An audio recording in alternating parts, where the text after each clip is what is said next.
അമേരിക്കയുടെയും ഇസ്രായേലിന്റെയും വ്യോമാക്രമണങ്ങളിൽ തകർന്ന ആണവ മിസൈൽ കേന്ദ്രങ്ങൾ ഇറാൻ പുനർനിർമ്മിക്കുന്ന ഉപഗ്രഹ ചിത്രങ്ങൾ പുറത്ത്. ഇറാന്റെ പാർച്ചിൻ, പിക്കാക്സ് മൗണ്ടൻ എന്നീ ആണവ കേന്ദ്രങ്ങളിലാണ് പ്രധാനമായും അറ്റകുറ്റപ്പണികൾ നടക്കുന്നത്. ആക്രമണങ്ങളിൽ തകർന്ന ഭാഗങ്ങൾ താൽക്കാലികമായി മറയ്ക്കുകയും തുടർന്ന് കോൺക്രീറ്റ് മിക്സിംഗ് ട്രക്കുകൾ ഉപയോഗിച്ച് ഇവ പൂർണ്ണമായി പുനർനിർമ്മിക്കുവാൻ ശ്രമിക്കുന്നതായും ഉപഗ്രഹ ചിത്രങ്ങളിൽ കാണാം. ഭൂഗർഭ ആണവ കേന്ദ്രമായ പിക്കാക്സ് മൗണ്ടനിലേക്ക് നിർമ്മാണ സാമഗ്രികളുമായി വാഹനങ്ങൾ പോകുന്നത് ശ്രദ്ധയിൽപ്പെട്ടിട്ടുണ്ട്. ആണവ നിലയങ്ങളിൽ നിലവിലുള്ള അവസ്ഥ നിലനിർത്തണമെന്ന US ഇറാൻ ധാരണാപത്രത്തിന്റെ ലംഘനമായാണ് വിദഗ്ധർ ഇതിനെ കാണുന്നത്.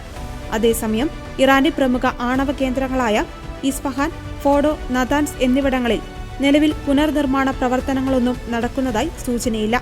ആണവ നിലയങ്ങൾക്കു പുറമെ തകർന്ന മിസൈൽ കേന്ദ്രങ്ങളിലും ഇറാൻ അറ്റകുറ്റപ്പണികൾ നടത്തുന്നുണ്ട്.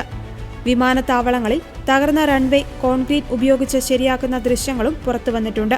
അമേരിക്കയും ഇസ്രായേലും സംയുക്തമായി നടത്തിയ operation EPIC fury, operation roaring lion എന്നീ സൈനിക നീക്കങ്ങളിലാണ് ഇറാന്റെ ഈ ആണവ കേന്ദ്രങ്ങൾക്ക് വ്യാപകമായ നാശനഷ്ടം സംഭവിച്ചത്.